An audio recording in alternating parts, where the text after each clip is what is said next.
Yo, what's going on, Isaac? Thank you for showing up. Can you hear me?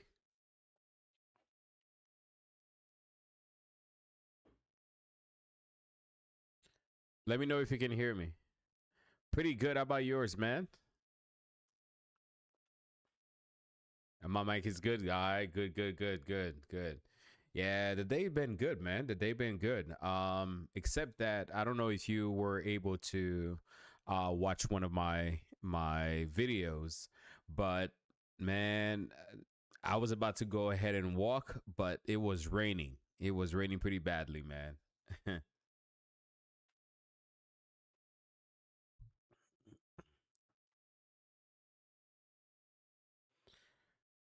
But yeah, what you been up to, man? How's your health journey's been going?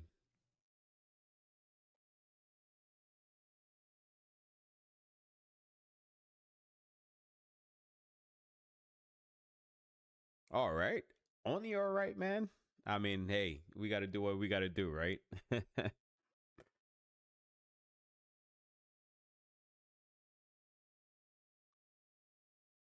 Let me know if you have any questions, man. Like I'm here to answer anything. I want to talk about anything you guys want. You know, if you guys want me to do some research, we can do some research together. Like this is like for you guys that I'm doing it. You know.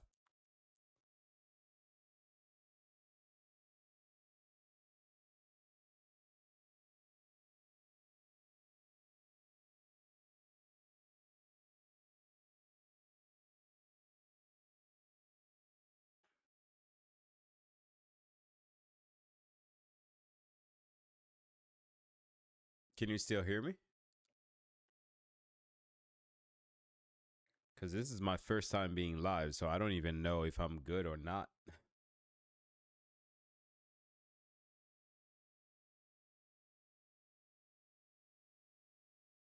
All right, that's good. That's good. That's good.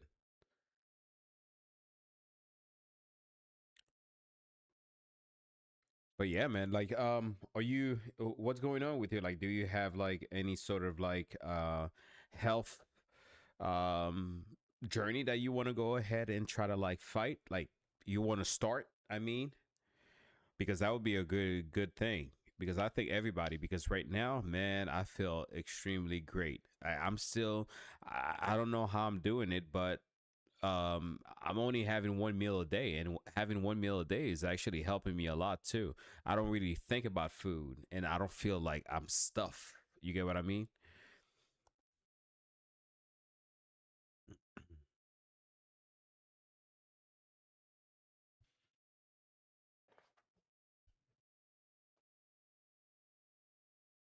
Let me see.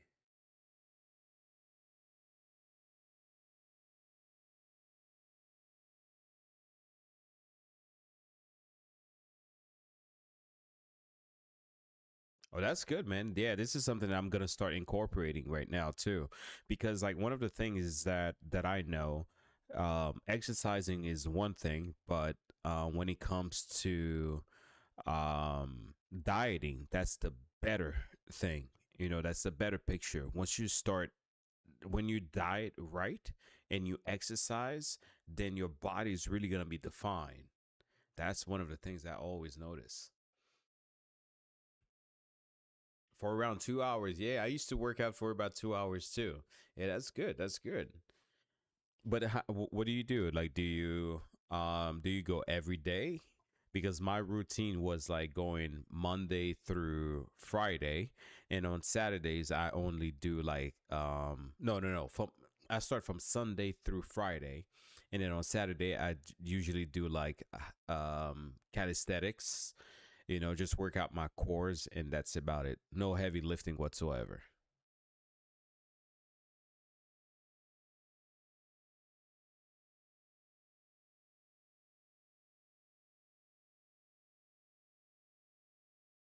Monday to Thursday. I mean, that's still good because your body actually needs that. Your body needs that little pressure. You need to stress your muscles in order for you to regain growth. But how's the eating process going?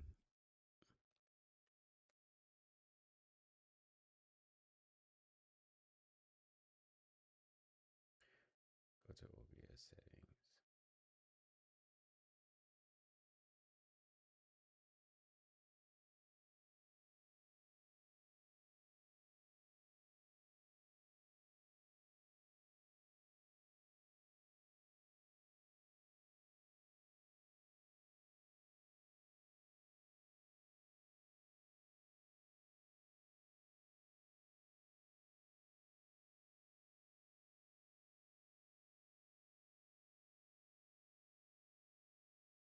Are you? How's the eating um going for you, Isaac?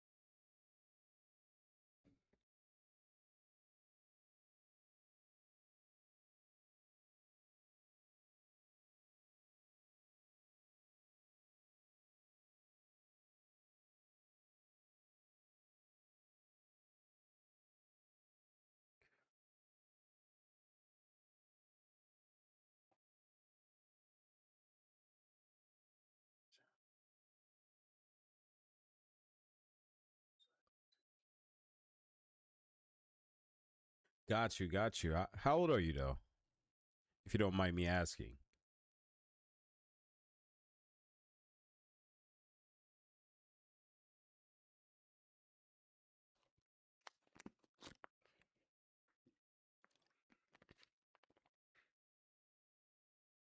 Oh, nice, nice, nice, nice. Picking up this habit early, that's actually pretty good. You need to develop yourself. You gotta have the ability to so that you can um live a little bit longer, you know and you need to get rid of like certain type of like uh conditions or diseases that people have. By exercising and incorporating like a lot of healthy meal, you will grow. You're gonna keep on growing the right way, healthy, and that's the right way to do it. Don't put anything bad in your body. That's one of the best thing. Yep. But that's pretty good, man. That's pretty good. Like, how much do you weigh?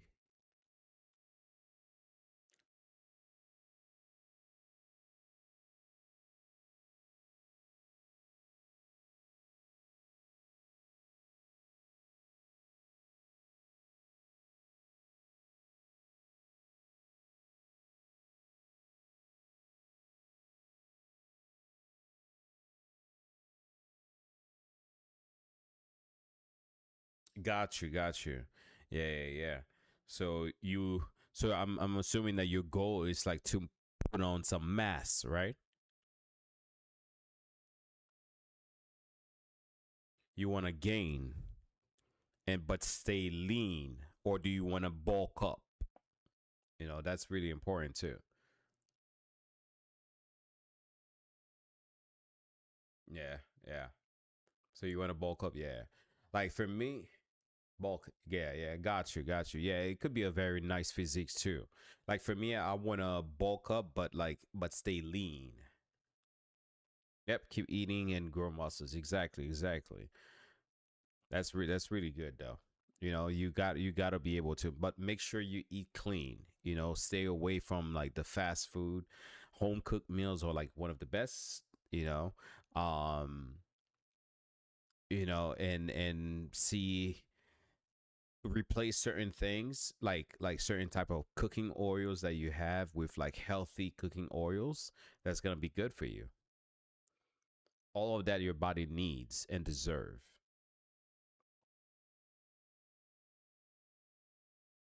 Go back to OBS.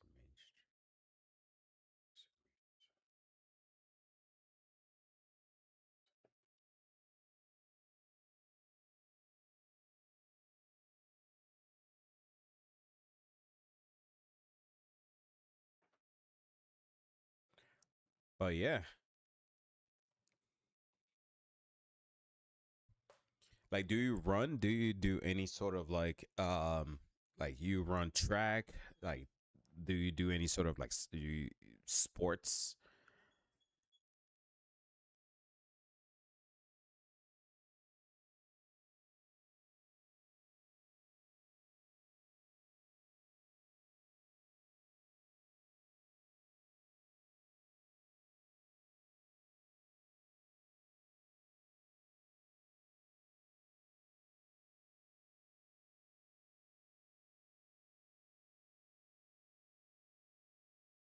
Oh, that's good. That's good. Yeah, I used to play basketball too.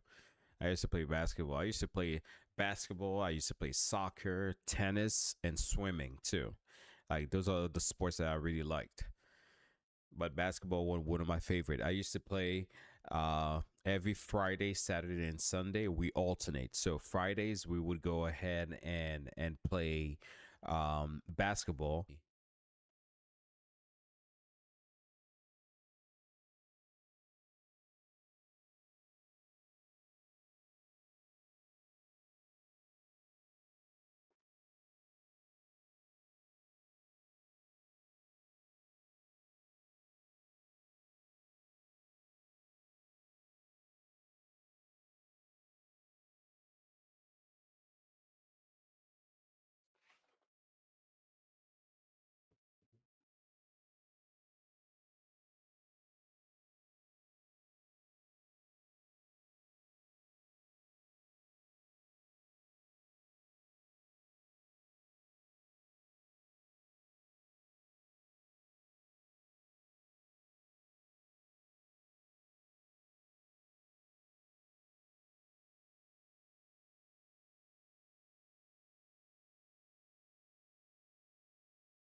Can you hear me now? Is it working?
Is it working now?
Hello, hello.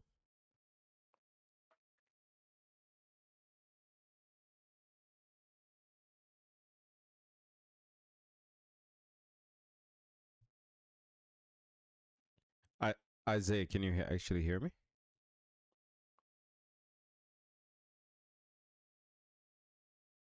Isaiah, can you actually hear me?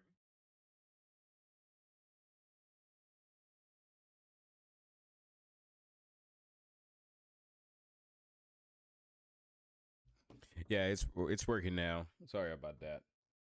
Yeah, no, what I was saying before, and sorry about what just happened. No, what I was saying to you before is that you started working out, which is very good, and you're not sure about like running. Like the thing is like don't say no before you actually try it. And running is actually very, very, very good for your body, and if you can actually strengthen your mind, you'll be able to do it. Trust me on that. Like me, running was not my one of my things at all. But one of the things that I've done was that I just played soccer, and by me interacting with people and want to compete, it pushes me to keep on doing, because I keep saying to myself, if this person can do it, why can I do it? Then you're gonna see your limit, and every day you're gonna try to beat that limit until like you kind of like find your up, like your ultimate limit. You get what I mean?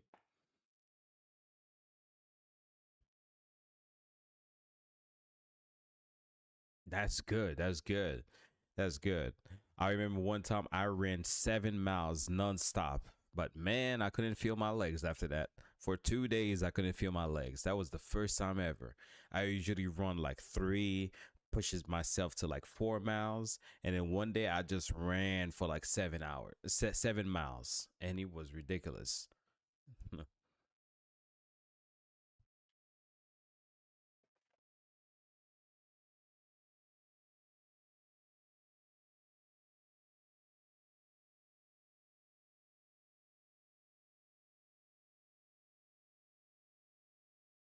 You took like 2 breaks, 7 miles nonstop. Is I know. It is crazy.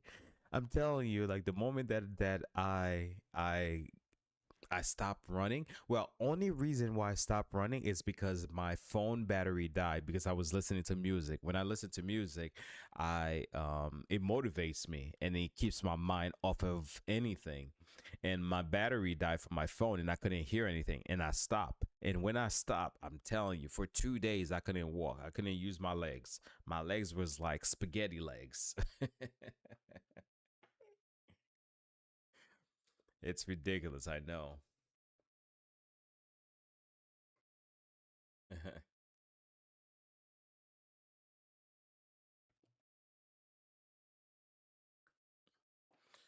But what are you into actually? Like, what do you like to do aside from that? Do you game?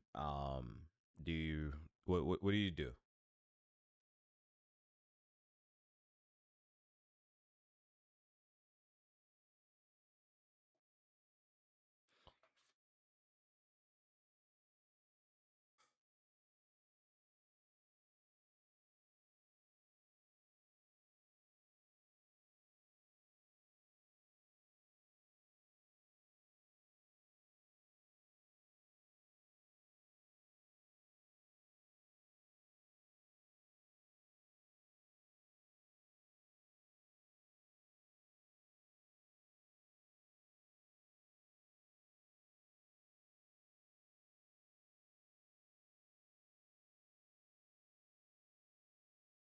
I like playing video. Oh yeah, what do you play actually?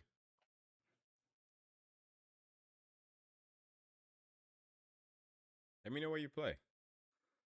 I really want to know.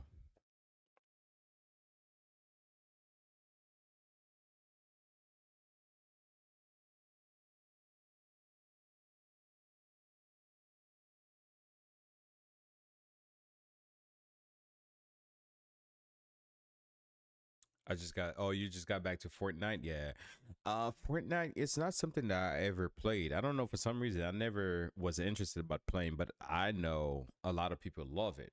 You know, but like for me, I play different games. I play Spider Man.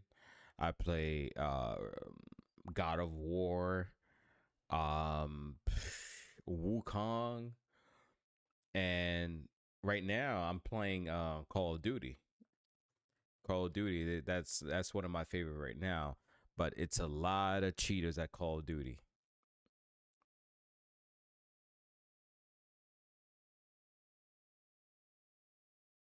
Do you ever play Call of Duty?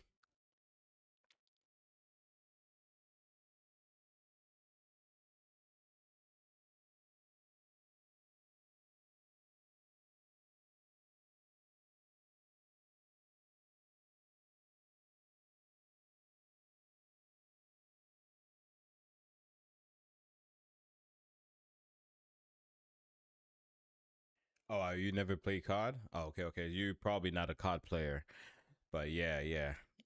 Me, I'm not really. I have Fortnite actually. Um, I have Fortnite. Let me see if I even remember my anything. Hold on a second. Let me put the chat somewhere so I can see. Um, where is it?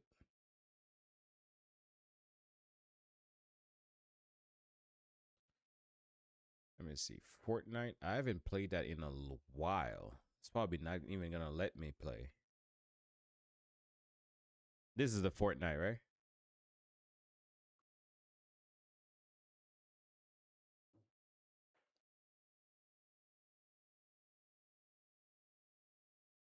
You can see my screen perfectly, right? Without any problem, right?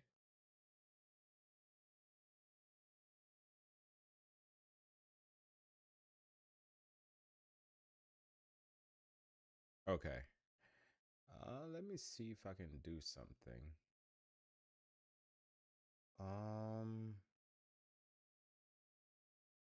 where is my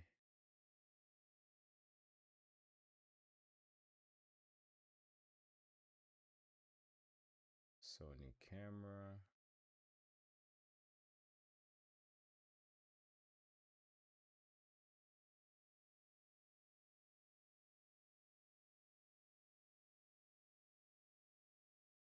Okay.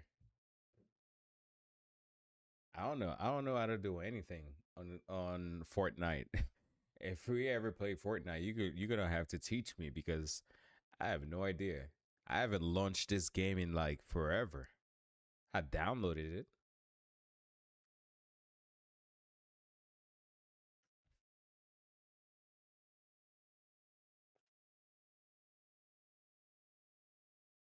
It's taking forever to actually launch. I could probably switch to something else after that.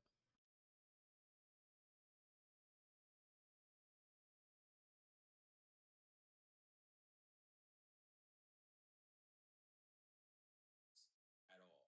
But one of the things that I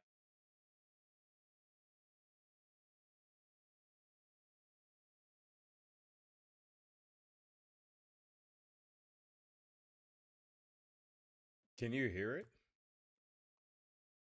Unable to log into your Epic account. Yeah, I gotta remember my Epic account because I don't even remember my Epic account. I don't even remember anything.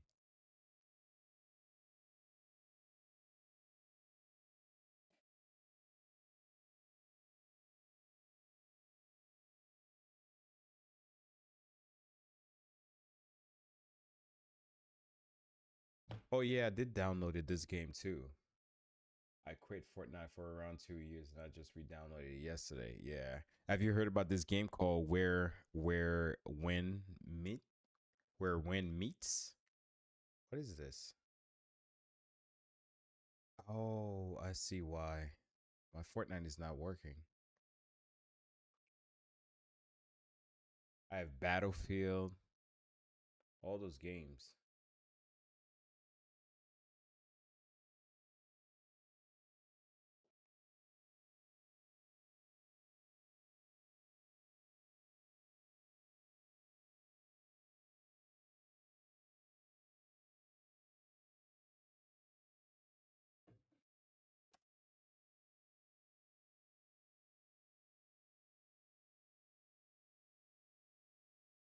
Do you watch the soccer?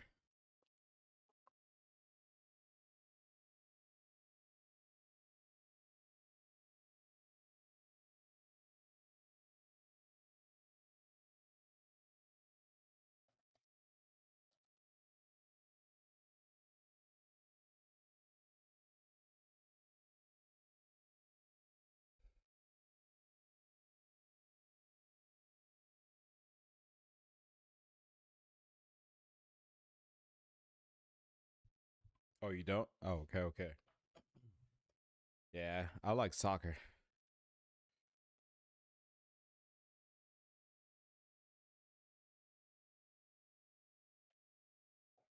Okay. Let me put this here.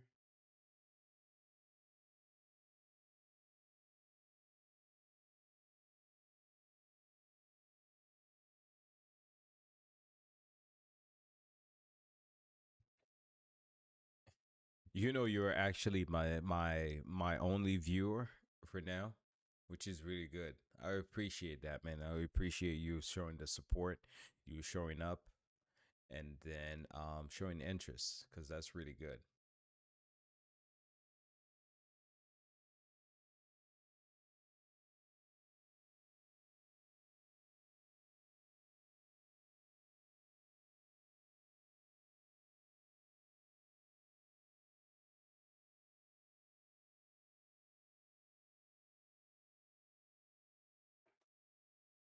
Okay. Let me know if you can actually hear this audio. Hold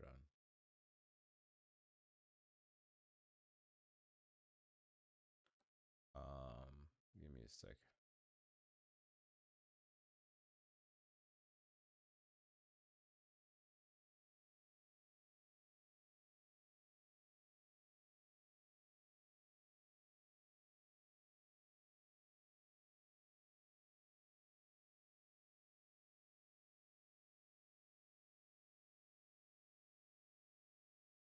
14 days in a row. If you had depression or Can anxiety, you hear those would go this? away. You're going to lose fat, especially in the midsection, because your insulin is going to go down, and insulin is a fat making hormone. Your digestion would be better because you're not going to bloat anymore. You will no longer have brain fog because of increased cell detoxification called autophagy. Autophagy is a self-cleaning mechanism, getting rid of old damaged proteins and recycling them into new proteins. You'll start to develop more I mitochondria, like this more guy. stem cells, which will get. What if you Like did he's actually intermittent pretty fasting good. for 14 days in a row? If you had depression or anxiety, those would go away. What if you did intermittent fasting for 14 days in a row? If you had depression or anxiety, those would go away. You're going to lose lose fat, especially in the midsection, because your insulin is going to go down, and insulin is a fat making hormone. Your digestion would be better because you're not going to bloat anymore. You will no longer have brain fog because of increased cell detoxification called Yep. autophagy. Autophagy is a self-cleaning mechanism, getting rid of old damaged proteins and recycling them into new proteins. You'll start to develop more mitochondria and more stem cells, which will give you more of an anti-aging effect. You also have a decreased risk of cancer and inflammation. Even the Yeah. microbes Thank in you your for the gut will be confirmation, man. much healthier. The biggest benefit from intermittent fasting is you'll have more insulin sensitivity, which is at the root of nearly every single chronic health problem. What if you did intermittent?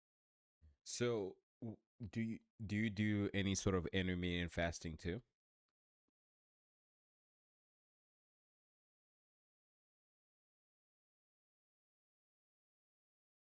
Like, do you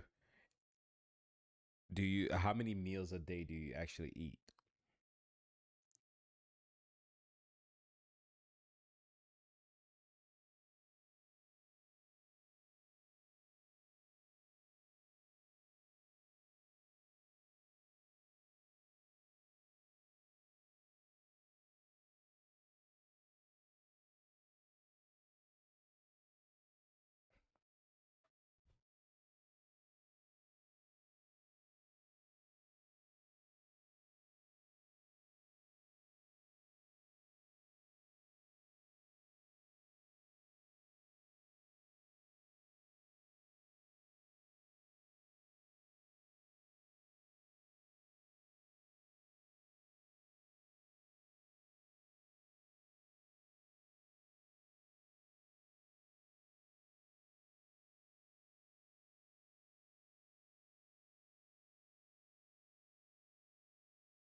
Give me 1 second. I'll be back.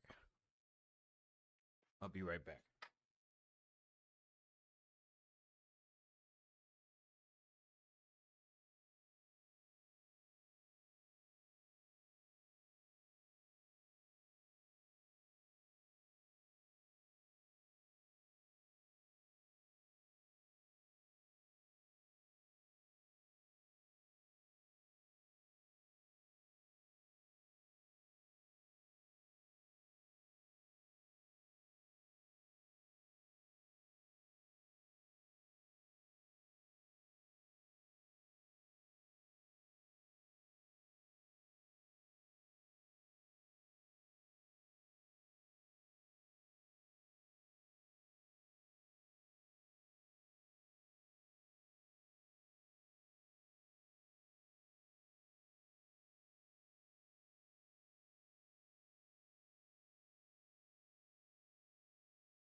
All right.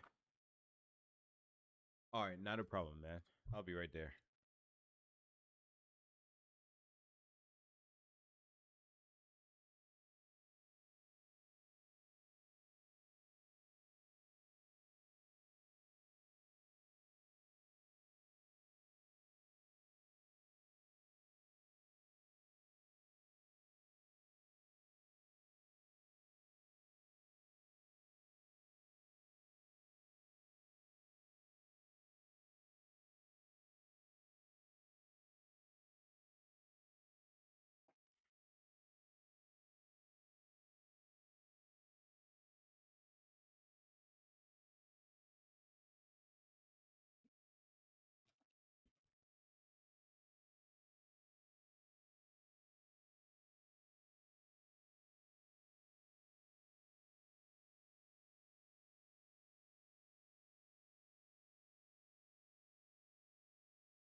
13 views.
Hmm.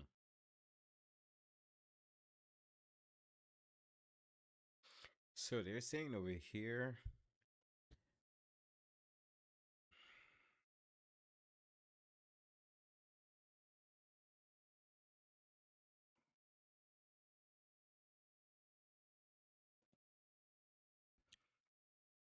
So they're saying over here.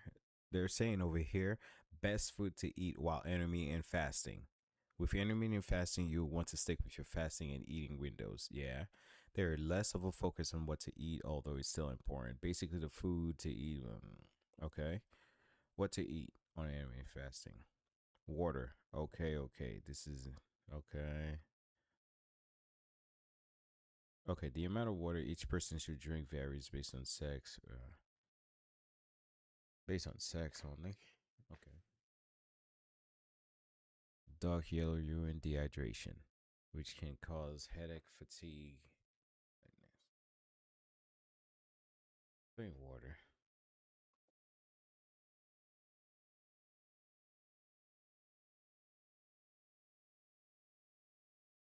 Yeah, avocado is actually a very good, great source. A great source for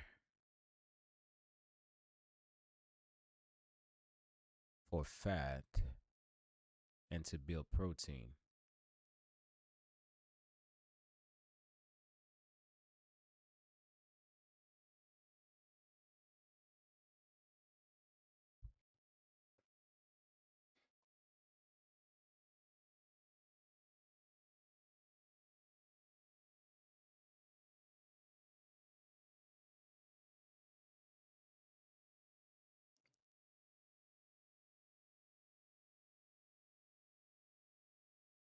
Earlier today, I had some issues.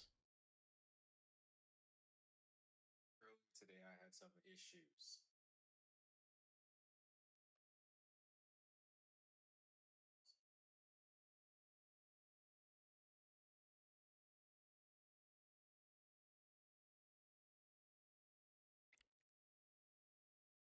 It looks professional. It looks good.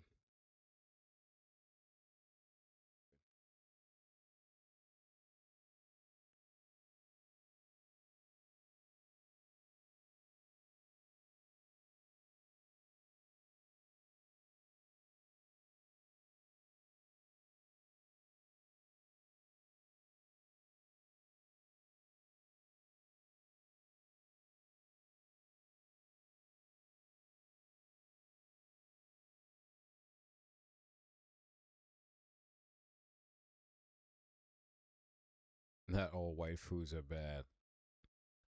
Not all white foods are bad. Found that potatoes were on the most filling foods. Found that potatoes. It's one of the most filling. That's true. It's one of the most filling. That's true.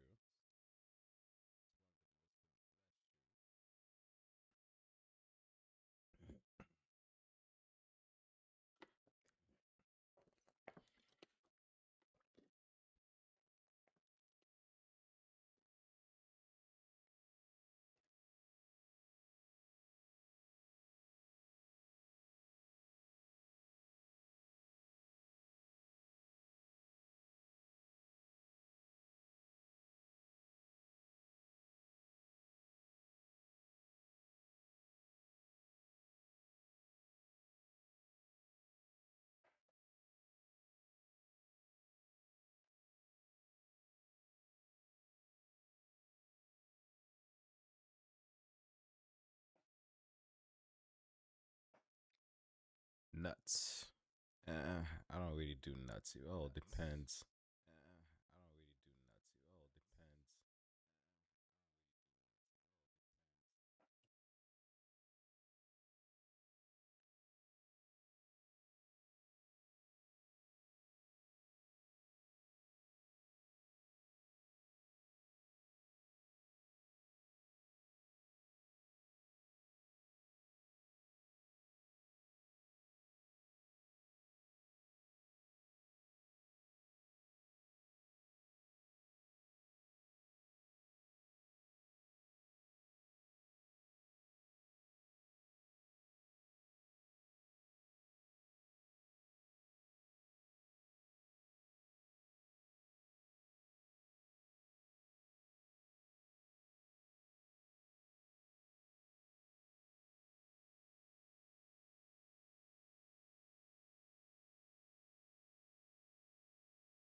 Excuse me.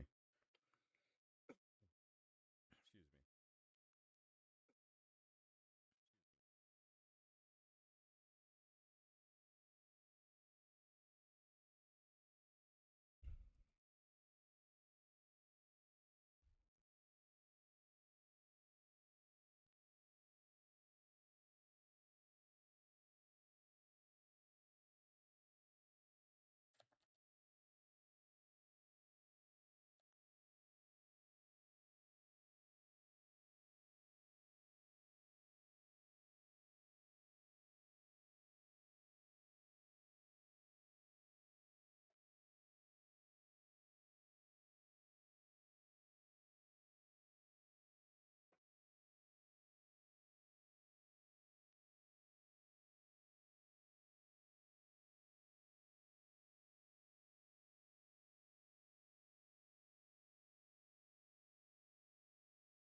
Mm.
What are the risks of a carnivore diet? While some keto diets can emphasize that the intake of healthier mono.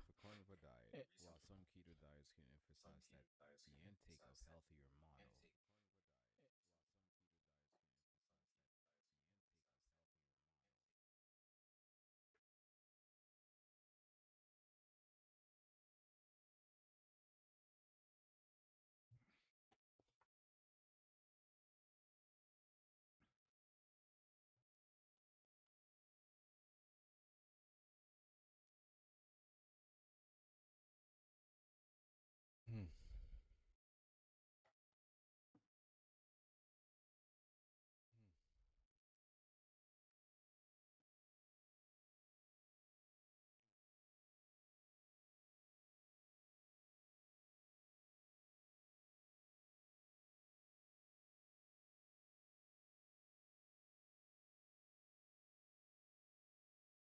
Fasting is the new fad, and if you check numerous forums where people talk about their fasting experience, you'll find it has helped a lot of people lose weight. You'll see people talking about how they tried all kinds of diets, the low carb, the keto diet, low fat, reduced sugar, all kinds. But for some folks, none of those worked for them. Then they fasted, and the weight came off. On top of that, they talk about mental clarity, feeling light on their feet, more agile. You can watch David Sinclair, a professor in the Department of Genetics at Harvard Medical School, telling people they should skip meals, something in the past that was seen as an unhealthy way to live. So what actually happens when you fast? Either doing the short intermittent fasts or the grueling 5-day fasts? Let's find out. Harvard University is where we decided to go to find out about intermittent fasting, only because we believe we can trust the school's research over some other more dubious health guru websites. Scientists at Harvard, including David Sinclair, who we just mentioned, have done all kinds of tests on rats to see what makes them healthier or unhealthier. When it comes to fasting, the rats came out looking pretty good. The results were often the same with any of the rats on a fast. It would lose weight, and its blood pressure, cholesterol, and blood sugars would often improve. The U.S. National Institutes of Health agreed that when rats fasted, there were health benefits, including a more efficient energy metabolism. That's rats though, not humans. So what scientists then had to find out is, would humans get the same benefits? Should we give up 3 square meals a day or lots of small meals and just deprive ourselves of food now and again? Let's have a look at what happens to the body when we fast. The experts tell us that when we don't feed ourselves for somewhere between 12 and 16 hours, our glycogen stores in our liver become depleted. The body then switches from using sugar as a source of energy to using fat. If you did a lot of exercise, this can also happen. This metabolic state that happens during this time we call ketosis, and this brings about changes in the body. Most of us don't actually reach this state because we've grown up being told to eat when we're hungry, don't go to school on an empty stomach, or we just put sugar in that morning coffee at the office. Fasting means trying to avoid calorie intake, although there are some that say that a few calories might still keep your body in the fasting state. That's debatable, as some say only have water or tea. As we said, some leading researchers around the world did lots of tests on rats, allowing some to eat what they wanted and others were only given food now and again. This is the conclusion we found in one paper that was published by the National Institutes of Aging. Emerging evidence suggests that intermittent dietary energy restriction might improve overall health and reduce risk factors for diabetes and cardiovascular disease in humans. Our new findings in laboratory animals provide evidence that similar intermittent eating patterns can enhance the beneficial effects of aerobic exercise on endurance performance. You can read a lot of books on why our obesity crisis happened, and the long and short of it is many people are too sedentary or just eat way too much and way too much sugary processed food. It won't surprise you that the book The Obesity Code tells people they shouldn't constantly be snacking and they should try and eat healthy foods, more veggies, fruits, healthy proteins, and less refined grains, processed foods, and sugar. It's no surprise that some of the fattest countries in the world have a snacking culture and a fast food culture. Still, some people do eat quite well and can't seem to lose weight. It's as if the body has a certain calibration and wants to stay at a particular weight. That's where fasting has helped people. It's worked where diets have failed. You see, there's some evidence that even when we restrict our bodies of calories, the body thinks, oh God, I'm starving. And so it slows down and takes what it can from the few calories you put in. Even if you're a big person, if you reduce calories, you might not lose weight because your body goes into survival mode. It slows down its metabolism. If you watch enough Joe Rogan, you'll know that this is an ongoing argument. But what most people do agree on is that fasting seems to work for most people. But if you look at human studies, which had some people on a plant-based healthy diet and some others doing one-day fasts, the results weren't much different. Fasting works. Some people lost weight, others weren't affected much at all. Then again, there's lots of evidence out there from people who actually tried fasting, and the results for most people were positive.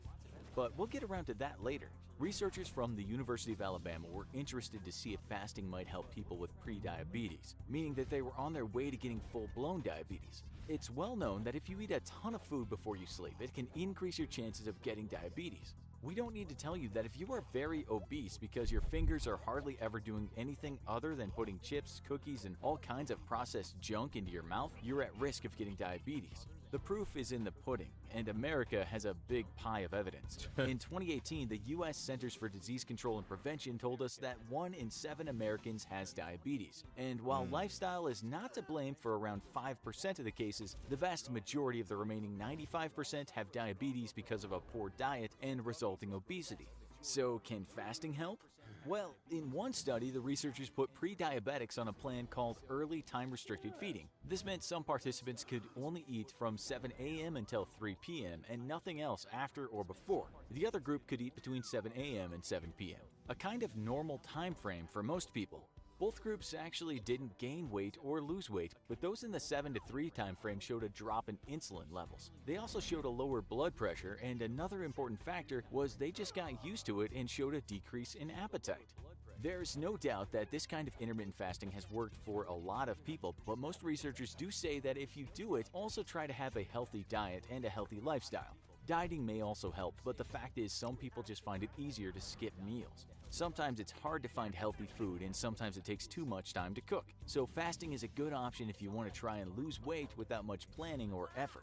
What about fasting not just for a certain part of the day, but missing an entire day's foods?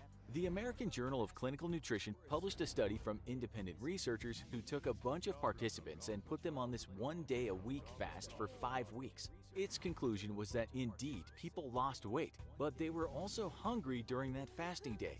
It said perhaps adding one healthy meal in a fasting day would be better. That's why you'll hear a lot about 16-hour fasts, 18-hour fasts, 20-hour fasts. Maybe start with the 16-hour fast and build up to 24 hours. All over the web, there is scientific and anecdotal evidence that fasting can help reduce a person's weight and also help people with type 2 diabetes. Some evidence also points to fasting increasing something called the BDNF protein in the brain, which is why some people claim they have enhanced mental clarity when fasting. Others say that giving the body a break from food can help reduce pain and inflammation and also help repair cells. Some studies have concluded that chronic pain can be eased if fasting is done in tandem with a vegetarian diet. While there is some quite strong evidence that tells us that fasting might help with other chronic degenerative and inflammatory diseases, we found one paper in which scientists wrote that fasting might help regenerate stem cells and so could have a positive effect on cancer patients. Studies on animals show that fasting might even reduce the chances of getting Alzheimer's disease or heart problems. But so far, these studies have been done on animals, so right now we should say it's only a possibility it could do the same for humans. We should say, however, that doctors don't recommend pregnant women fast, nor malnourished people, nor people with a history of eating disorders, children, or women who are breastfeeding. Basically, it's best to do it when you're an adult and you feel like you need to lose some weight or lower your blood sugar. During your fasts, drink lots of liquids, mainly water or tea or coffee with no sugar or milk. You can also work out, and don't worry, it's not dangerous to do that according to the health experts. Some people online say they feel great exercising on their fasts, but others have said they felt weak or got a headache. If you do it, take it easy and see how you feel. Just head to any forum and see what people are saying about intermittent fasting, and indeed you'll find scores of people saying that they lost weight, felt more mentally alert, while after fasting they just didn't need as much food as before. As one doctor said online too, his clients found fasting a lot easier to do than following a strict diet plan.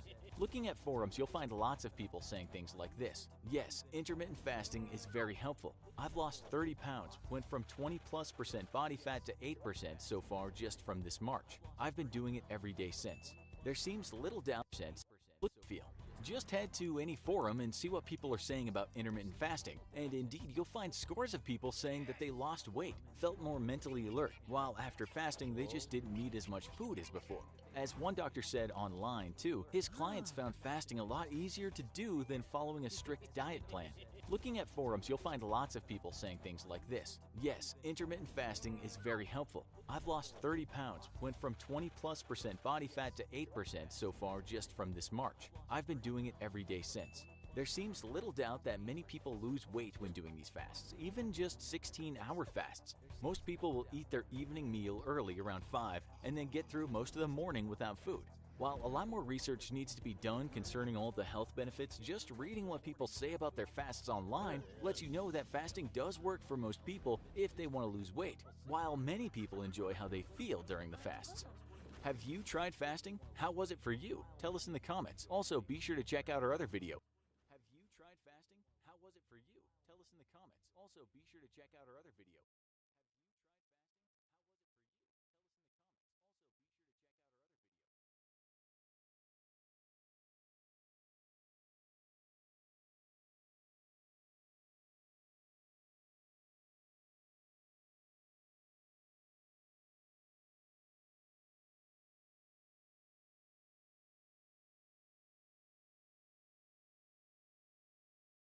So I recently had a question, should I work out when I'm fasting? So let's talk about that.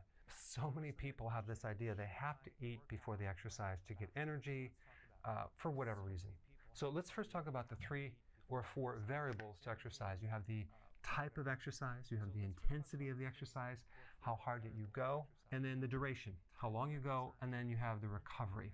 So the purpose of exercise is to make you more fit, to increase the health of the system, to build more capacity, more fitness, to actually have less stress. There's many benefits of exercise, but those are some of them. So what you're doing is you're stressing your body, and then your body's going to adapt to that and improve various things. You have to be careful not to overtrain, because overtraining will inhibit your sleep, keep your inflammation up, and reduce your gains. So it's always kind of an adjustment of figuring out what your optimum amount of intensity, duration, and recovery is. If you overtrain and let's say you only give yourself a few hours to recover, you're not going to actually see any change. Now in the recovery mode, this is when all the good things happen. Glycogen reserve replenishment, new capillaries are grown, new mitochondria, cell structures are repaired, enzymes are restored. Enzymes are the things that actually do all the work in the body.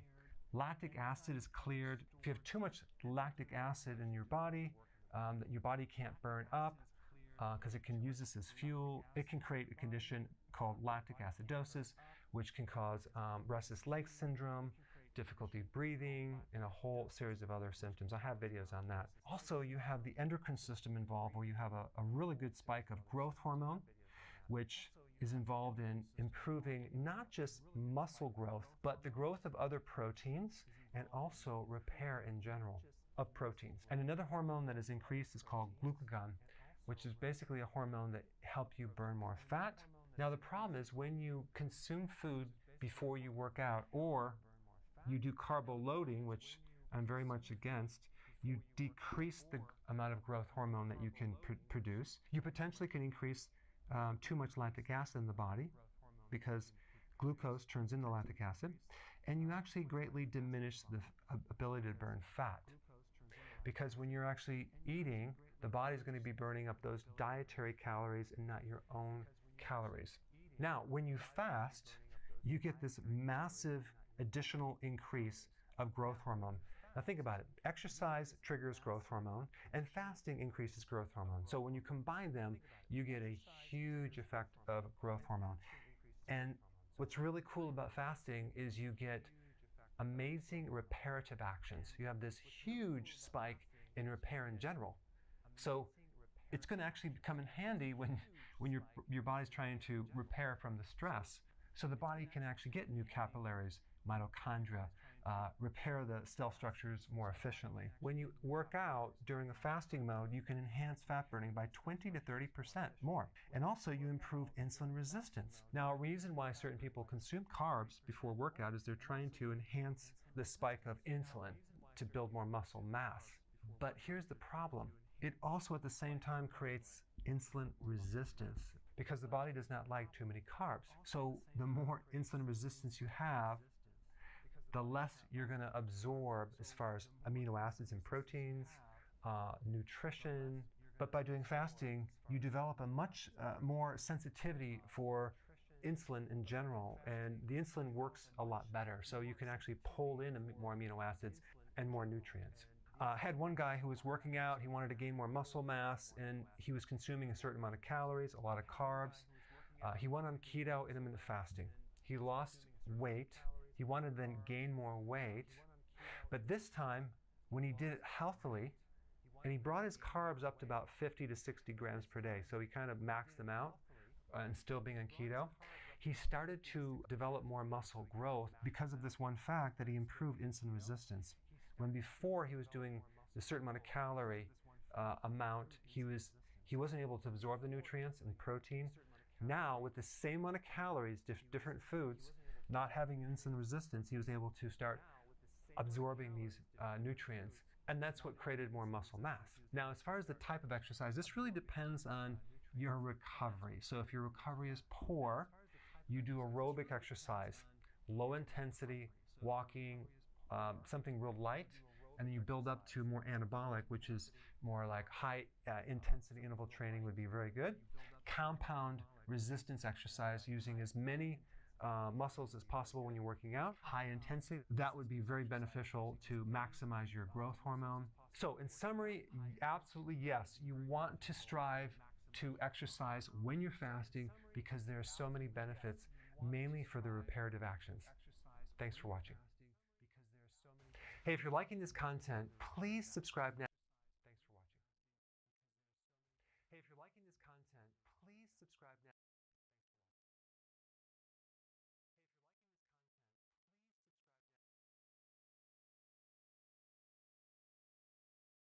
Day 26, no food, baby. Do I work out while fasting? Say less. Yes, I work out while fasting. There's not another perspective. Training while fasting is the gateway to getting the mind, body, and spirit to adapt to extreme levels of stress, which improves their durability 2 to 3 times over. Legos. Day 26, no food. Can I exercise on the days that I fast? Absolutely. You should do everything you normally do during the fasting time that you would do normally. Just remember that your body doesn't suffer from a lack of energy. Your body actually has too much energy. There's too much fat and there's too much sugar. That's the point. So you have lots of energy. You just have to get rid of it. So if you're exercising, absolutely, you can do everything you normally do. What you're trying to force your body to do is use that body fat or use that body glucose, the blood glucose, to burn off during that period of time. There's a whole group of people who do something called training in the fasted state, where they will deliberately fast and then train so that they can work out harder and recover faster. Can I exercise on the days that I fast? Absolutely. You should do everything you normally do during the fasting time that you would do normally. Just remember that your body doesn't suffer from a lack of energy. Your body actually has too much energy. There's too much fat and there's too much sugar. That's the point. So you have lots of energy. You just have to get rid of it. So if you're exercising, absolutely, you can do everything you normally do. What you're trying to force your body to do is use that body fat or use that body glucose, the blood glucose, to burn off during that period of time.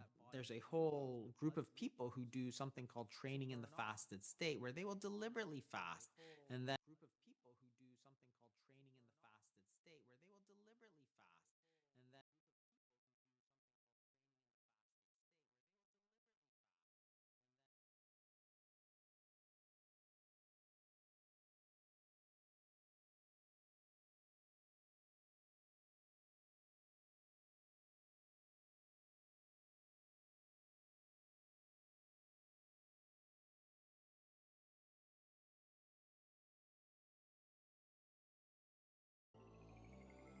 That brings me to my next point. It probably doesn't matter what time of day you take creatine, but don't. So you want to start taking creatine, but don't know how much, what time of day, should you load it, how long can you take it for? Well, fear not, because in this video, we're going to tell you everything you need to know about taking creatine.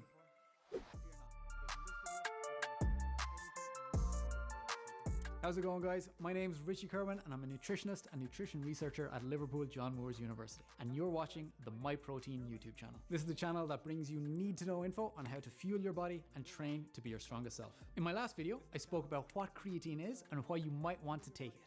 Here's a quick recap. It's magic, and if you want to get the most out of your training, you probably should be taking it. In this video, we're going to talk all about creatine, how to take it, how much, when, and for how long, because there seems to be a lot of confusing information out there about creatine dosage. So we'll try and clear all of that up. We'll also talk about some of the side effects of creatine and why you probably don't need to worry about them. Finally, I'll give you a little tip on the best type of creatine to take. Let's start off with an easy one. How much should you take? I'm going to make this as simple as possible. 3 to 5 grams per day is all you need. Most packs of creatine powder come with a mini scoop, which measures out about 5 grams of creatine. One of those a day and you're golden. Now, like protein, the bigger and more muscular you are, the more creatine you may need. So very big and muscular individuals who are also very active might want to take more, maybe up to 10 grams a day. It's perfectly safe and you'll pee out the excess, so there's no need to worry about taking too much. You see, the point of supplementing with creatine is to build up the amount of creatine in your muscles until you can't increase it anymore and just maintain it from there. This is the point at which you'll get the most performance enhancing effects. And if you're taking 3 to 5 grams of creatine a day, it can take up to 4 weeks to fully saturate your muscles. I know some of you aren't that patient, so you can speed up the process by doing a loading phase. This just means taking a higher dose of creatine, usually 20 grams a day for a week, to load your muscles with creatine. And then you drop down to 3 to 5 grams a day to maintain that level. You don't need to load, but it may help you get faster performance results. That brings me to my next point. It probably doesn't matter what time of day you take creatine, as long as you take it daily. The most important thing is you take it consistently to keep your muscles saturated with creatine all the time. That means it doesn't matter if you take it before or after a workout. It's not going to give you some sort of pre-workout boost. Just take it. Now, as amazing as creatine sounds, nothing's perfect. And while creatine is an incredibly safe supplement, which I'll talk about a little later, it does seem to have an anecdotal side effect in some people, and that's gastric distress. That's right, some people might get an upset tummy when they take creatine, even though there isn't a lot of clinical evidence to support this. While there isn't much evidence on this, there are 2 things you could try to reduce the effect if you notice it. Firstly, don't take creatine on an empty stomach, so save it for your meals. Secondly, try splitting your dose into smaller amounts. So if you're loading, try to divide the dose into 4 doses of 5 grams and take them at different times of the day. Another thing that people talk about a lot with creatine is weight gain.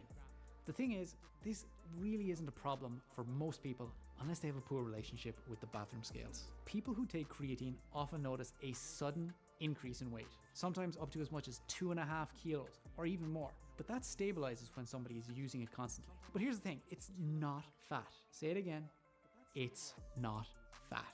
The weight gain is caused by the fact that creatine attracts water to it, mostly in the muscles. For most people, this often means that their muscles look bigger and overall they may actually look leaner. The only time that weight gain could be a real problem is if you're an athlete in a very weight sensitive sport that requires weigh-ins like boxing, or if you do a sport that requires you to be lighter to perform better, like rock climbing. In that case, you may want to think about whether the performance benefits of creatine are worth the extra weight. And here's everyone's favorite question.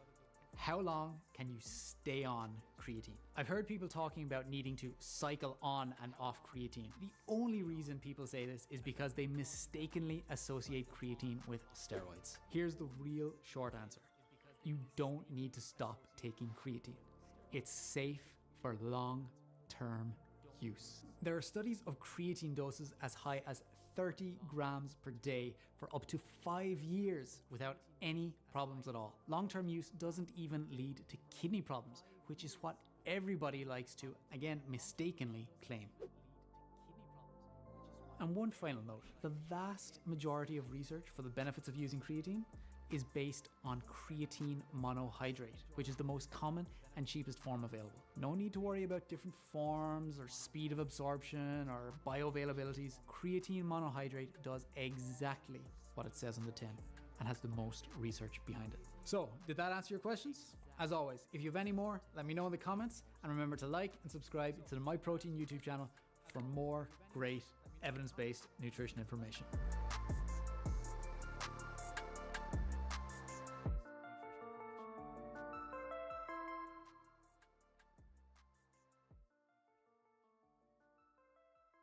A healthy brain likely doesn't need any creatine. But what if you're stressed? What about sleep deprivation? Night shift workers, university students cramming for a midterm. Then all of a sudden the healthy brain becomes a metabolically stressed brain. And most people fall into this stressed environment. And that's where creatine comes to the rescue. And we'll talk about how much, but the more stressed it is, the higher the dose seems to come into play. And is there anyone that shouldn't take creatine? Well, I've published over 120 papers just on creatine alone. Wow. We've done at least 30 to 40 studies in our lab, and I can't find anybody that can't or shouldn't take creatine. So for example, at recommended dosages, creatine can not only have potential anti-cancer properties, but really speed up rehabilitation, and there's a lot of hope, especially around Alzheimer's. And what about kids? The current body of evidence suggests they want to get at least 1 gram per day, because in children they want to have optimization for bone health as well as muscle development. And so I'm fascinated that this nutrient, discovered in 1832, was like boring for the longest time, is having these profound benefits we never even thought would happen. And so your viewers today will be surprised about some of the things I'm going to talk about, including microdosing. And we've got this thing here in front of us. Right. This is the dosing dilemma. Right. And I want to talk about how much I need to take for all these things. And I want to talk about nutrition, protein, weight training, etc. But before that, you've got 5 myths in front of you. Can you reveal one by one what they are? So this is, oh, I can't believe you did this one to me. Creatine causes hair loss. I was going bald before I started taking creatine. Myth number 2. Oh, so this is by far the biggest myth, and that is myth number 2. Oh, so This is super interesting to me. My team give me this report to show me how many of you that watch this show subscribe. And some of you have told us, according to this, that you are unsubscribed from the channel randomly. So favor to ask all of you, please could you check right now if you've hit the subscribe button, if you are a regular viewer of the show and you like what we do here. We're approaching quite a significant landmark on this show in terms of a subscriber number. So if there was one simple free thing that you could do to help us, my team, everyone here, to keep this show free, to keep it improving year over year and week over week, it is just to hit that subscribe button and to double check if you've hit it. Only thing I'll ever ask of you. Do we have a deal? If you do it, I'll tell you what I'll do.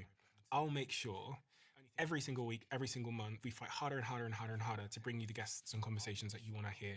I've stayed true to that promise since the very beginning of the Diary of a CEO, and I will not let you down. Please help us. Really appreciate it. Let's get on with the show. Dr. Darren Kandau, what is the mission that you're on in your life? I think right now it would be to promote health and make people live longer free of disease. It's fascinating how we've transcended our understanding of weight training, and now weight training is seeming to have these profound effects that cardiovascular exercise has, and it gives you a bit more. So really focusing now on the benefits of lifting things around the house and how exercise, and then of course nutrition, we're going to talk about creatine, but also how other macronutrients, especially protein, come into play. And then when you combine those two, are we doing enough to optimize longevity? And we hope that we are. And so what are the reference points you're drawing on How do you know the things you know? Are you doing your own research? Yeah, so I did my graduate school in Canada, cell biology degree, and then I moved into my master's and PhD looking in kinesiology. So it's interesting that I fell into creatine supplementation research by accident. I was doing my master's on an amino acid called glutamine, and at the time, about 20, 30 years ago, glutamine was the biggest rage. Everybody was taking this non-essential amino acid and hoping that it would have body composition improvements. And I sort of determined it was worthless in young, healthy individuals from a body composition standpoint. And at the same time, a good colleague of mine was doing creatine. And I started to notice these young biological males were getting bigger, stronger, faster. And then another study, bigger, stronger, faster. And then when you go to the research on creatine, it was very stimulating in a sense that we're now improving things that we know with aging go down. So then I turned my focus completely to healthy aging and trying to get, grandparents and great-grandparents and your parents to live longer free of disease. But wait, let's start young. Start as early as you can and move forward, yeah. And so you got really compelled by creatine. I want to talk about all these things, Yeah. Nutrition, protein, weight training, etc. But on this subject of creatine, what was it that compelled you so much to start? You did start doing your own research on creatine. I did, and I started to take creatine. So, it was this natural metabolite that we're synthesizing in the liver and brain. If you take a little bit more, not a lot, just a little bit more than what we're probably taking in from the food, sources such as red meat and seafood, can it have benefits? And sure enough, it's now the most researched supplement out there. It's overtaken protein and caffeine from an ergogenic perspective. And it's gone global, not just for males, but of course, females and centurions and elderly. So it's very fascinating, the explosion in this research project. What is the sort of, not evolutionary backdrop, but I guess physiological backdrop of why humans need creatine, but also why they might not be getting optimal amounts? Yeah, that's a great question. So adenosine triphosphate, or ATP, is the energy currency of all our cells. And think of your muscle doing work or shoveling the driveway or walking. You're using your muscles and you need to maintain that level of energy to maintain exercise. Well, creatine comes to the rescue to help maintain your energy currency. So if Batman, which gets all the press, is ATP, Robin is creatine. Creatine comes to the rescue. It's his best friend to help maintain these levels. Now, when you exercise at a high intensity, sprinting, weightlifting, those ATP stores do become jeopardized. And that's why creatine sort of sacrifices itself to come to the rescue. So that's why anaerobic sports, the World Cup just started. These individuals will be using a lot of creatine stores in their muscle. The question is, do they have enough? And if they had more, could they play better? And so our body makes creatine naturally? That's correct. It's making about 1 to 3 grams a day, but only in 2 areas. So this will be quite shocking for people. We're only actually making it in the liver and the brain. We don't make it in skeletal muscle, but you store 95% in our muscle. So when it's being made in the liver or brain, the brain will keep it there, but in the liver, it will get transported in the blood up to your skeletal muscle. The question is, well, what if we need more? And that's where dietary creatine from red meat or seafood or supplementation comes into play. So are we deficient in creatine? There are small populations with, unfortunately, they were born with the inability to synthesize creatine. They would have a deficiency and they are required to take supplementation. The other unique population is vegans and vegetarians. So vegan and vegetarian diet is extremely healthy. The downfall, though, is they're not getting any dietary creatine because creatine is only found in animal-based flesh, so red meat, seafood, and poultry. They're naturally synthesizing about 1 to 2, maybe even 3 grams a day through amino acids in their food, but vegans and vegetarians respond literally the best on the planet because now they're taking in a supplement to allow that in. And is it thought that historically we would naturally have consumed more creatine? That's a good point. So back, hunter and gatherer age, a lot of meat, they were consuming quite a bit through dietary products. Just say if you only wanted to get 3 grams of creatine through food, you'd have to eat quite a bit of meat to do that. And then it comes into the dilemma of what if you don't eat meat or you just can't afford it, Creatine has exploded over the last couple of years. I saw a stat that said, I think in women it had gone up to about 3% of women take the creatine, and in men it's slightly higher. It's still a little bit lower in terms of consumption in women from the stats that I saw. And I think that in part is because there's still some prevailing myths about creatine. When I speak to some of my friends, people know that I interview a lot of health experts and scientists and PhDs that have done research on supplements. They ask me, the first question I get asked a lot is, what other supplements should I definitely take? Yes. And when I mention creatine, it's always met with a certain set of rebuttals because there's some prevailing myths. You've got some myths Yes. about creatine on the cards in front of you. Can you reveal one by one what they are? So this is definitely the number one myth. Creatine damages your kidneys. So when you take in creatine to the body, it gets stored as creatine, but when you metabolize it, sort of thinking leaking from the muscle, it gets leaked out as creatinine. And most people watching is like, oh, that was on my blood requisition form. And right below creatinine was something called eGFR. So glomerular filtration rate is an estimation of your kidney health. So the problem is when individuals on creatine supplementation, they go to their doctor for their annual blood work, their creatinine might be a little bit elevated, and that's only from the breakdown of the compound. And then, unfortunately, their filtration rate is lower. So then their doctor gets really surprised, and they're like, stop taking creatine because it's hurting your kidneys. What typically happens, they go back or stopping creatine, and then they check their kidneys again, and it's fine. So I would say 99 out of 100 times that it's a false positive. So this is by far the biggest myth. And there's been randomized control trials for several years showing that creatine causes no detrimental effects to the kidneys. I had exactly that twice on my blood tests. Yes. And if you're also, creatinine can be elevated if you're on a high meat diet, a little bit dehydrated. So those that are exercising is very, very elevated. So always tell your doctor you're on creatine supplementation because your creatinine could be a little bit higher. Okay. Yep. Myth number 2. Creatine makes you retain water. So this is really important. And I think this is one of the main reasons females were really hesitant to take creatine.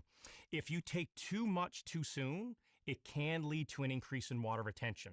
So you've probably heard of the creatine loading phase. This is where supplement companies want you to take about 20 or 30 grams a day for about 5 or 7 days. That has been shown to increase water retention acutely. So maybe it'll reside there for about 3 to 5 days. But after that, when you go on a maintenance phase of about 3 to 5 grams a day, that water retention goes away. So in the initial stages, if done improperly or too much, it can cause a little bit of water retention. The good news for everybody watching is after about the first week, that water's inside our muscle. So now we're volumizing the size of our muscle, sort of like a balloon here. It's full of water. Now, after a while, the water is now going into our muscle. It's a lot bigger compared to a deflated balloon or muscle that didn't have any water. So creatine is osmotic. Water likes to follow creatine. So by taking it into the muscle, it gets a lot bigger. And that's good because a swollen muscle stimulates protein synthesis to get bigger and stronger. Oh, really? Yes. A swollen muscle stimulates protein synthesis? Yeah. So when you have water coming in, that's a really good thing. And creatine does that, and that's one of the main mechanisms why it works. So what does that mean? Does that mean that if I have creatine in my muscle, I'm more likely to gain muscle? That is potentially the factor because when you're having or trapping water, it turns on all these signaling pathways that are involved in protein synthesis.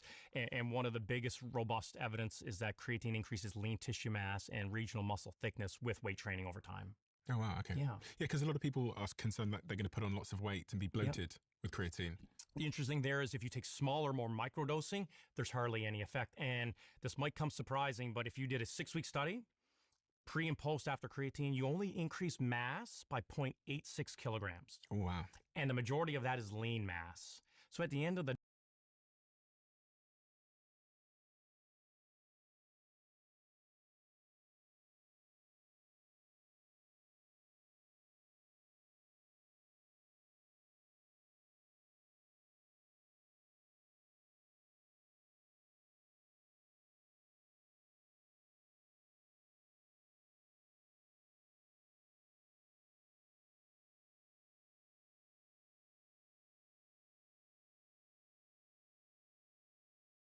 day, you know, 1.5 pounds is not a lot.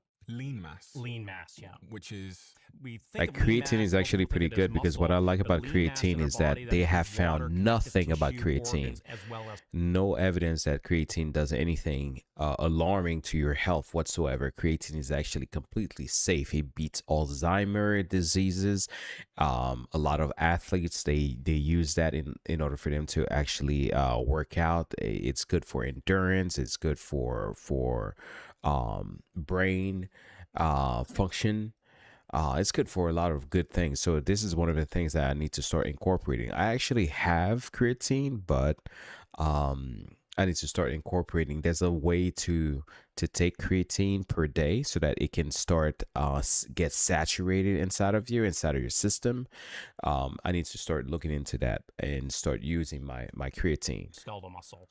And about 50% of our lean mass is muscle. Okay. Yeah. Great. Okay, myth number 3. Creatine is only for men. This is 100% That's not true. false. That's not true. When you That's go not through true. the totality of Of all course. the evidence, females respond extremely robustly to creatine supplementation. They get Yep. profound benefits in strength, endurance, and performance. Yep. They lose a little bit of body fat. So there's another idea that people thought water retention was causing an increase in fat mass. We've done some meta-analysis now showing that creatine reduces fat mass. Females get an increase in lean mass as well. And I'm happy this one came up because from our lab with bone health, females do respond very favorably with creatine and bone. And we can talk about that as well. Myth number 4. Oh, I can't believe you did this one to me. Creatine causes hair loss. Of course so not. obviously looking at me, and I'm a prolific creatine researcher and taking creatine religiously for like the last 2.5 decades. People would look at me and say, well, obviously looking at him, creatine caused this. And I was going bald before I started taking creatine. This myth came from a study in rugby players decades ago where creatine, about 20 to 25 grams a day for 7 days, increased a hormone called DHT. It's a precursor for testosterone, which unfortunately has been linked to hair follicle loss and thinning. But the ironic thing is when creatine was given to these young males, the hormone went up, but it was still within the biological range and no measure of hair follicle thinning or loss was done. The cool thing is just a few years ago, they decided to put this theory to the test, and 5 grams in young males for about 6 to 8 weeks of training caused no detrimental effect from hair thinning, follicle loss. So my appearance was probably based on For how long? something else. So I there's no wanna evidence hear. to that as well. Myth number 5. Creatine causes muscle cramps. No. From hair thinning, follicle loss. So my appearance was probably based on something else. So there's no evidence to that as well. For about 6 to 8 weeks of training caused no 6 to 8 detrimental weeks. effect, Okay. from hair thinning, follicle loss. So my appearance was probably based on something else. So there's no evidence to that as well. Myth number 5. Creatine causes muscle cramps. No, I think this is so overplayed. When creatine is taken into the body and water will follow it, now you're super hydrating the muscle. So one of the main issues with muscle cramps is it could be, dehydration in the muscle. Some people have heard of sodium potassium. That's why Gatorade was invented. Actually, But if getting anything, sleepy. This sodium is an hour. decreases muscle cramps. I And don't it's want to watch super this whole entire hydrating. thing. So We're in probably gonna our have to do it some other environments, time. June, July, August, creatine is going to be one of your best friends. So those are the 5 myths. We talked there about weight training. Mhm. What is this very curious graph? It seems to show that creatine helped gain muscle mass through a training regime. Oh, yes. So this is actually showing now that when you take creatine supplementation, you're actually getting an improvement in training volume. So when you go in the weight room, you look at the load you're lifting by the reps, by the sets, so it actually goes up. And then when you don't, obviously it would go down over time as well. So the cool thing here is that one of the main reasons you get an enhancement in performance is that creatine seems to enhance training capacity. So a lot of people say, I've taken creatine, now I got an increase in the number of reps or sets that I can perform, and that probably leads to a stimulation over time. So this is a 8-week study? That is an 8-week study, very short term as well. So you can see that the number of weeks came down when they weren't taking creatine, and then when they started to take it, it went up as well. And this leads to another important point. So, and it's often not talked about, when you take creatine for at least a month, people say, well, how long does it stay in my muscles if I go on vacation? What if I can't take creatine? And in skeletal muscle, it takes about a month for those elevated levels to come back down. In the brain, we don't have a lot of evidence, but it's speculated it takes about anywhere between 5 weeks to about 3 months for those elevations to come back down. And this essentially means that if I take creatine, I will be able to train harder. Harder or longer or more frequent. So one of the things with creatine, it allows the muscle to recover quicker. So you might be able to get back to the, if an athlete's training twice a day. So either one of those seems to be one of the most plausible mechanisms. And why is there a big dip in the middle of this graph? So that is actually showing where the individuals would train and then without creatine and then take it over time as well. Oh, okay. So Yeah. they'd stop. It's a detraining and then taking it again. Correct. Okay, so they start taking it. Taking it at week 4, and then that's where the elevations go up. Oh. Yeah. They stopped taking it. They started working out, and then they start taking it, and then it went up. This is before. This is the before. This is without taking creatine. And this is taking creatine, stopping it, and taking it. Yeah. So it goes to show that when you have creatine, everything is elevated. If you stop taking it, it takes about 4 weeks to come back down, but you'll notice that it was at the same level as the placebo. And then when they take it again, they get a rebound effect. So I think this has application for people who have injured themselves and they now need to go back and start training. If you take creatine, it can accelerate the rehabilitation program. And I guess because it makes your training volume increase. Correct. It makes your muscle mass gain increase? It can gain increase in muscle mass. It's not great. That's probably going to be a bit surprising to a lot of people. A lot of people take creatine for huge increases in muscle. You get an increase in lean mass by about 1.2 kilograms. But as I said previously, remember, only half of that is skeletal muscle. So creatine, yes, can with weight training improve muscle mass, but it has more robust evidence for muscle performance. Is there anything else we need to know about creatine's link to muscle mass? I think one of the big things is that it decreases something called protein breakdown. So that might allow the muscle to maintain its integrity or recover quicker. But overall, when you combine creatine with a standard weight training program, you should expect a greater increase than weight training alone. Absolutely. And that's across all ages, which is really important. Okay. And the studies you've done in your own lab, what are those? How wide varying are those? And how many have you done? We've done at least 30 to 40 studies in our lab. I've published over 120 papers just on creatine alone. Wow. And the interesting thing is that from young individuals to middle age to older adults, we see a very common theme that combined with weight training, creatine about 5 grams or more, we use typically a little bit more, seems to have beneficial effects on muscle mass, muscle strength, as well as performance. Absolutely. Can you show me what 5 grams looks like? Absolutely. So this would be a standard 5-gram dose. Which is 1 scoop for one scoop. Now keep in mind that can be found in meat or seafood, but you're going to require a lot. Yeah. Okay. So 5 grams is 1 scoop. 1 scoop. And you're saying we don't necessarily need to do this loading phase that bodybuilders would talk Correct. to do. So the loading phase is the most rapid way to saturate your muscles. Now, that's very beneficial, but that's what I would was be saying 4 before. scoops. That's why I needed to know exactly how to actually saturate your muscles. Because it takes time. I'm not exercising right now, but I can start introducing that into my system. The faster I introduce that, the better it will be for me. I'll feel much better incorporating other things. I'm already incorporating medicines such as like magnesium glycinate, vitamin D3 and zinc into my system. So adding the creatine is actually good. It's not only good for the muscles, but it's also good for the memory. As you age, you're gonna need that. Your brain is one of the most secret thing that you can have, like one of the most beautiful thing that you can have. You don't want to lose that whatsoever. So 4 scoops is a loading phase per day, and it's very effective. But the issue is, can it cause some adverse GI tract irritation, things like that? That's where anecdotally people report that. But a lot of people from a muscle perspective will start with just 5 grams a day, and that's very beneficial. And at 5 grams a day, what benefits am I getting? Across from a skeletal muscle perspective, you get a whole plethora. So you definitely get an increase in lean tissue mass or muscle size. Say it again. Where anecdotally people report that. But a lot of people from a muscle perspective will start with just 5 grams a day, and that's very beneficial. And at 5 grams a day, what benefits am I getting? Across from a skeletal muscle perspective, you get a whole plethora. So you definitely get an increase in lean tissue mass or That's muscle really good. size. And then again, muscle performance, muscle strength, power, and endurance. And the other one that never gets a lot of press, which should, is functional ability.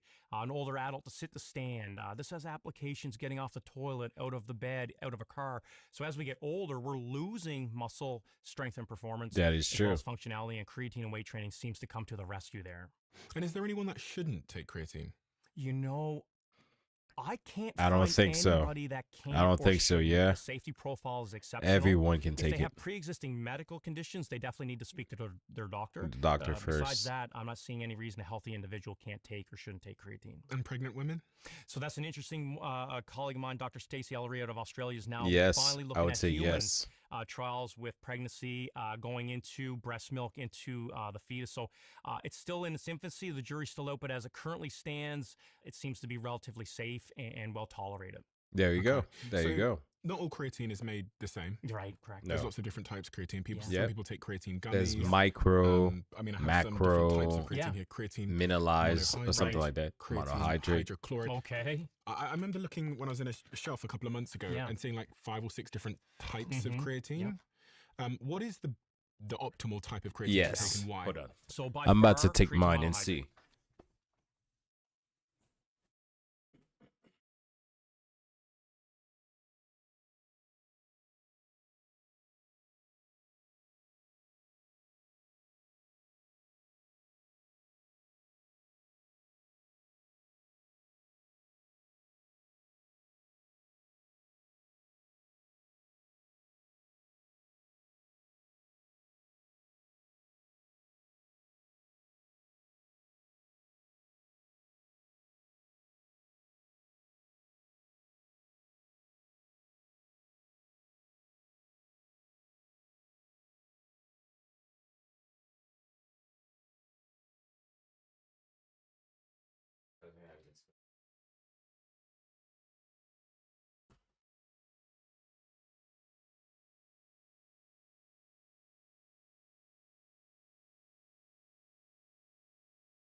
So I'm actually using this one, the micronized creatine. I don't know if you guys can see it.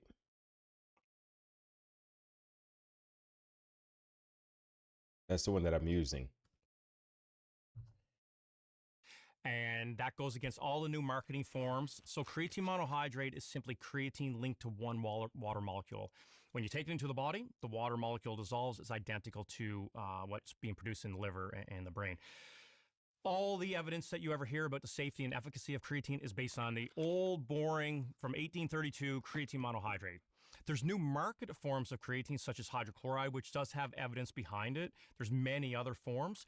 But the only downfall with all these marketed forms is it's never been shown to be safer or more effective than creatine monohydrate. The other big thing for your viewers is make sure it has CreaPure or some form of creatine monohydrate on the label. And that is also third-party tested. CreaPure. CreaPure is from Germany. It has a high... Let me replay that again. Creatine hydrochloride. Okay. I remember looking when I was in a Most shelf a couple of replayed. months Look at ago that. and Most seeing, like, replayed. 5 or 6 different That's what types people of are here creatine. for. What is the optimal type of creatine to take and why? So by far, Yeah. creatine monohydrate. Monohydrate. And that goes against all the new Okay. marketing forms. So creatine monohydrate is simply creatine linked to one water molecule. When you take it into the body, the water molecule dissolves. It's identical to what's being produced in the liver and the brain. All the evidence that you ever hear about the safety and efficacy of creatine is based on the old, boring, from 1832 creatine monohydrate. There's new marketed forms of creatine, such as hydrochloride, which does have evidence behind it. There's many other forms. But the only downfall with all these marketed forms is it's never been shown to be safer or more effective than creatine monohydrate. The other big thing for your viewers is make sure it has CreaPure or some form of creatine monohydrate on the label.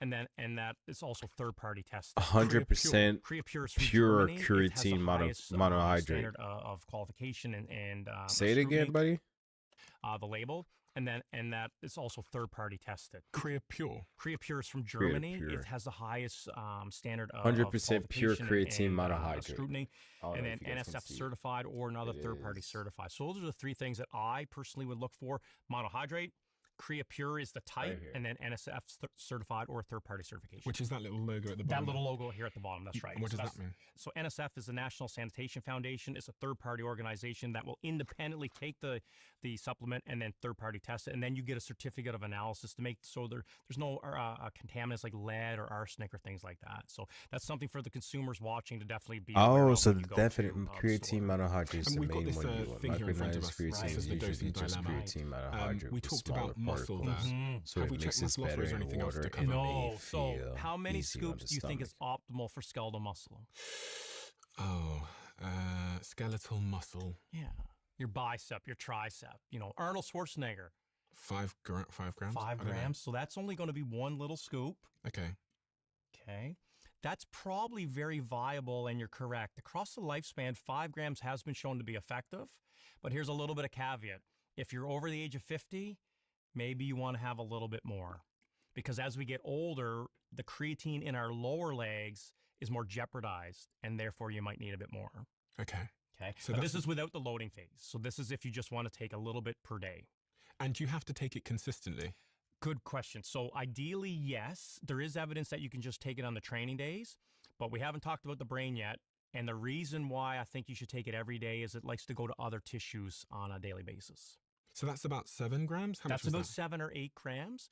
And that seems to be a very safe and viable dose to be shown to be effective for improving muscle mass Okay. and performance. I do have an issue sometimes when I take a little bit more creatine, which is I feel, I wouldn't say lightheaded, but I get a little bit dizzy Yes, almost. 100%. What Yep. is that? So there is a mechanism. So creatine is the biggest methyl scavenger in the body. And without boring your viewers, but methyl groups are used for everything.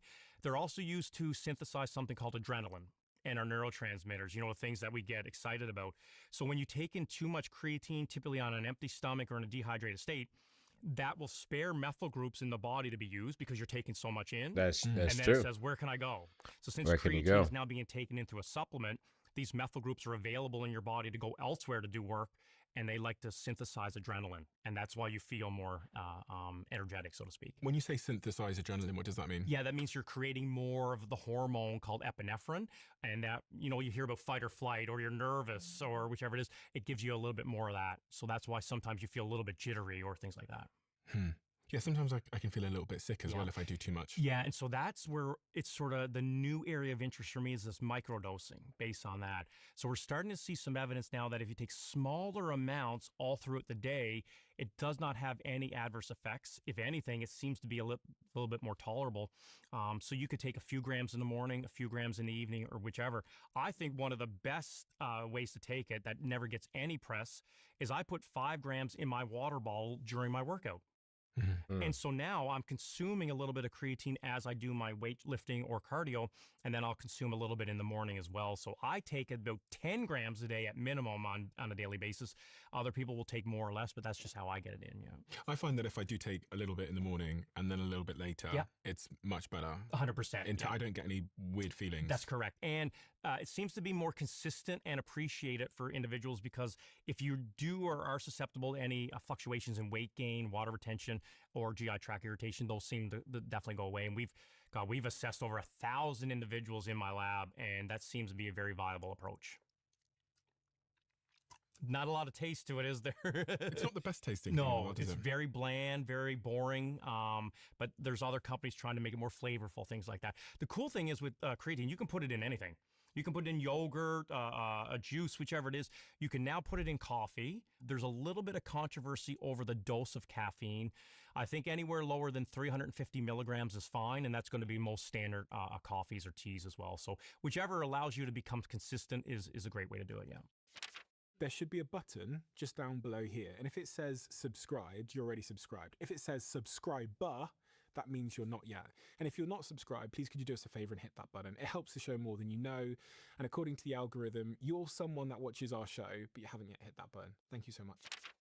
Okay, so bone. Tell me what I need to know about bone. Okay, and so protein. now we talked about muscle. How many do you think for the skeleton here? The same. Okay. 7. Unfortunately, the lowest dose ever been shown to have bone benefits is 8 grams all the way up to 12.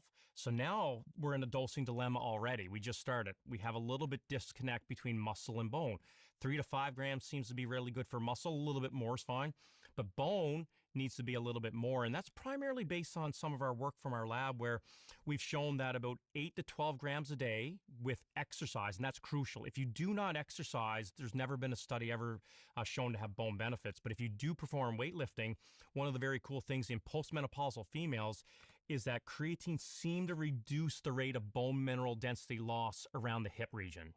So it didn't increase bone density, but it decreased bone density loss. And it also seemed to maintain or improve the structure of the bone a little bit more. So that has profound beneficial effects, especially as we get older. If those individuals on creatine were to fall, maybe they might not fracture their hip. And as we both know, if you fracture your hip, you're going to be placed in long-term care, or you're going to be inactive for at least 6 months. That's true. So creatine has some bone benefits. If you They're guys not are in the great. chat, They don't You guys want to improve go bone ahead and density, interact so they're about not gonna be an anything, especially osteoporotic about curve, my but there journey, is something how there, I especially went if you're from prone to weighing osteoporosis or osteopenia. 244 pounds, and Yeah, it's today very I weigh interesting. myself. So I'm at if 223 understand a pounds 24-hour in about in a cycle, matter of creatine 30 sort of days. stimulates these Let me know. bone-building cells to become more energized. Think of Super Mario, the original Nintendo, when he got the mushroom, he became energized. Creatine does that as well. And then on the flip side, creatine seems to decrease the osteoclast or bone breakdown cells. So by a synergistic a mechanism, it seems to cause this turnover to go a little bit better, causing the bone to maintain its structure. It's very similar to a bisphosphonate that someone would be taking to maintain their bone health.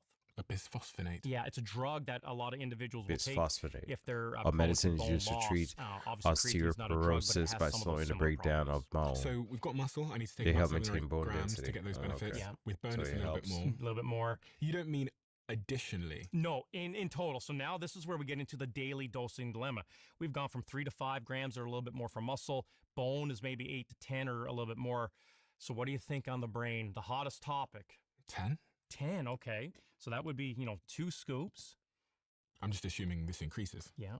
So the interesting thing here is that the brain will naturally make its own creatine, very similar to the liver.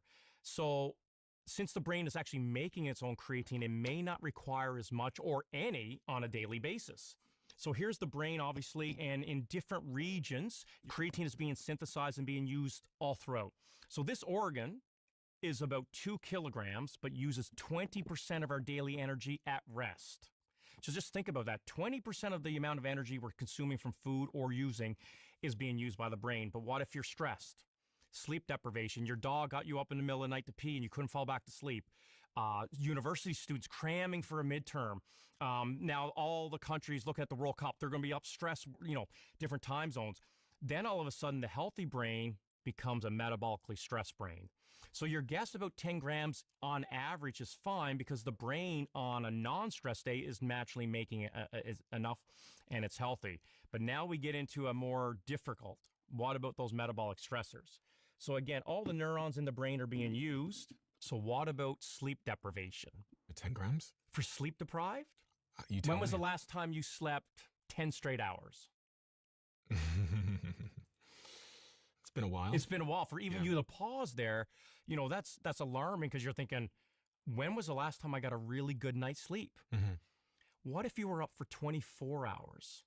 Gosh. An ER doctor, traveling different time zones, all these come into play. Yeah. Remember, on a healthy brain, adequate sleep, the brain is actually making enough. But when you're stressed, night shift workers, military pilots, ER doctors, whichever it is, that's where the brain starts to rely on supplementation. So unfortunately for the brain, creatine really struggles to get through the blood-brain barrier.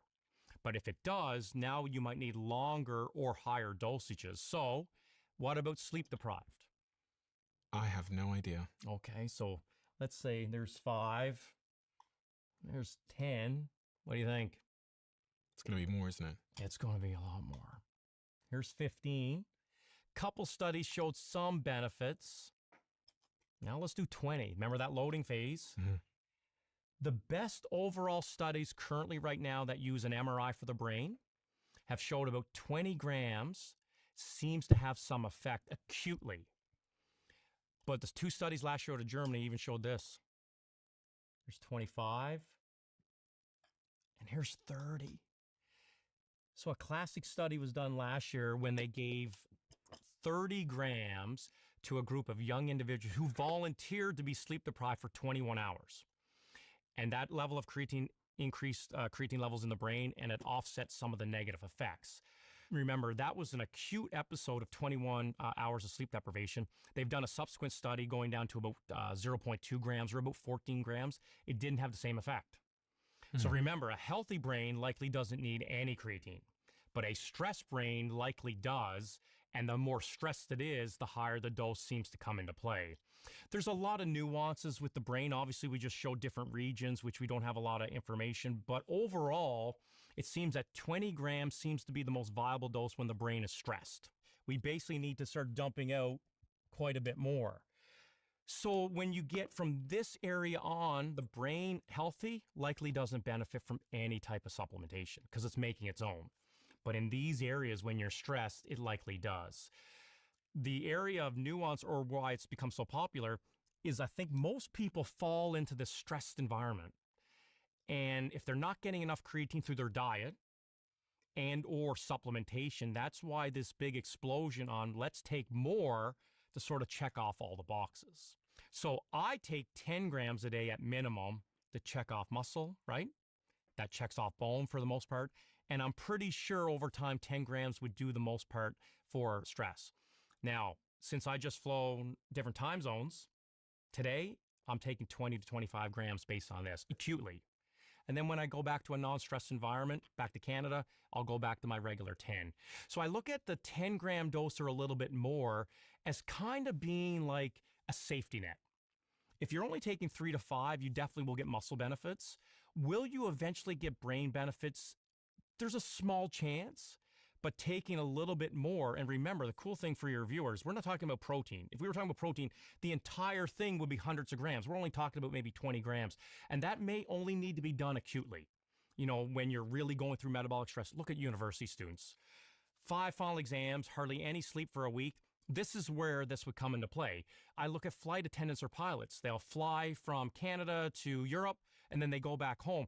Their circadian rhythms are all over the place. So I think of all these scenarios. The area that I was surprised, I watched one of the episodes of the Eras Tour, and you know, money can't stop circadian rhythms. So as much as Taylor Swift would have, I was marveled by 3 hours of performance in 90 to 100,000 people of all her running around. And then when you see her, they're totally gassed. They finish the concert, they're totally mentally exhausted.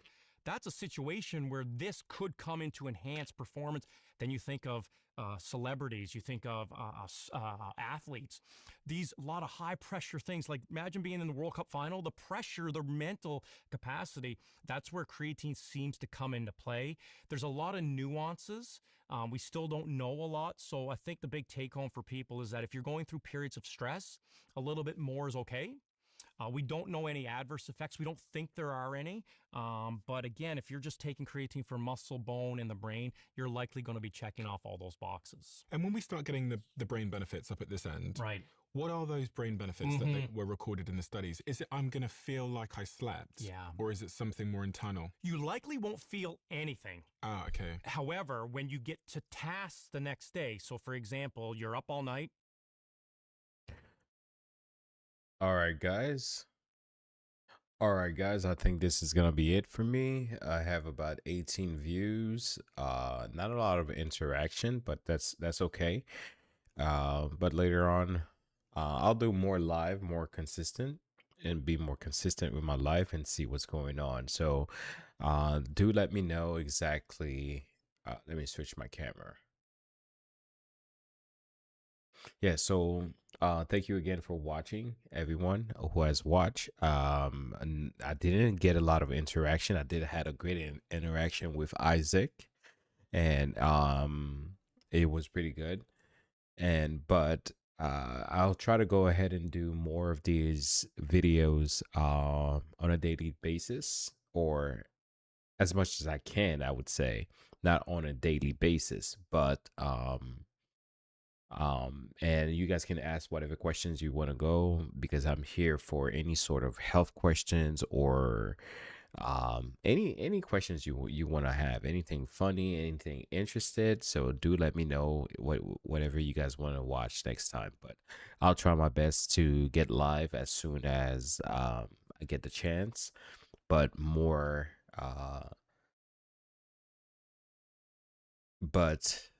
consistent. Thank you again for watching.